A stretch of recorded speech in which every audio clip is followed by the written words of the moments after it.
Place du Djangat aujourd'hui, nous vous proposons un document sur Jimmy Mbaye raconté par Pape Oumar Ngom.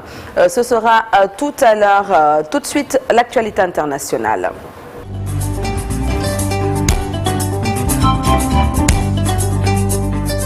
Et c'est avec vous, Pape Faraning. Nous parlons d'abord de cette tentative de médiation dans l'est de la RDC. Les chefs religieux reçus à Ngoba. Effectivement, Djaïnaba, alors qu'à Goma, de nombreux déplacés ont dû quitter leur camp. L'M23 poursuit son avancée dans le sud Kivu. Dans le même temps, les chefs religieux du pays poursuivent leur consultation pour la paix. Ils ont déjà rencontré le président Félix Tshisekedi et l'opposant Martin Fayulu. Cette fois, ils se sont rendus à Goma pour rencontrer les leaders du M23 et de l'Alliance Fleuve Congo, une démarche qui ne fait pas l'unanimité à Kinshasa.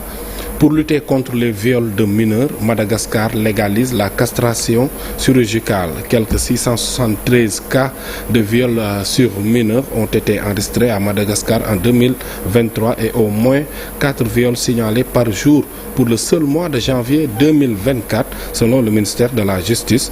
Madagascar est aussi l'un des 10 premiers pays au monde pour la dépornographie en ligne.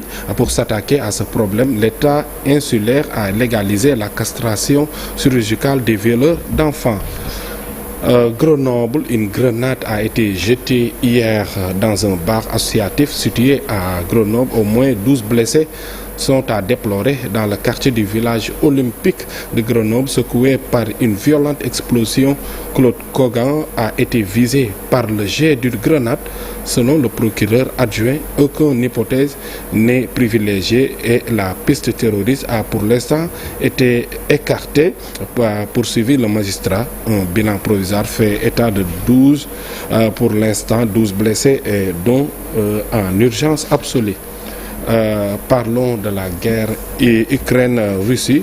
Vladimir Poutine et Donald Trump vont négocier sur l'Ukraine un cessez-le-feu possible rapidement selon Washington. Le président américain a annoncé donc avoir eu une conversation prolongée et très productive avec son homologue russe Donald Trump et Vladimir Poutine ont convenu de travailler ensemble très étroitement et de commencer à négocier immédiatement sur l'Ukraine. Le Kremlin confirme vouloir une solution de long terme sur le conflit ukrainien. Pour finir, donc, le ministre syrien des Affaires étrangères, Assad al-Shaibani, a déclaré mercredi que la Syrie mettrait en place un nouveau gouvernement le 1er mars. Cette nouvelle autorité devra refléter la diversité de la population syrienne en remplacement de l'actuelle direction intérimaire instaurée après la chute de Bachar el-Assad. La Syrie promet Djaïna.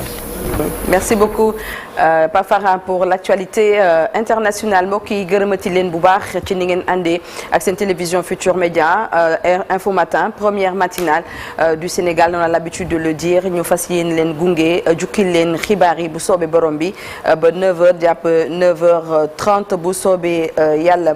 Sànq maa ngi koy wax Cheikh Fatma Diop, économiste, directeur de cabinet bu ministre de la formation professionnelle, mooy nekk suñu gan ci deuxième partie bi.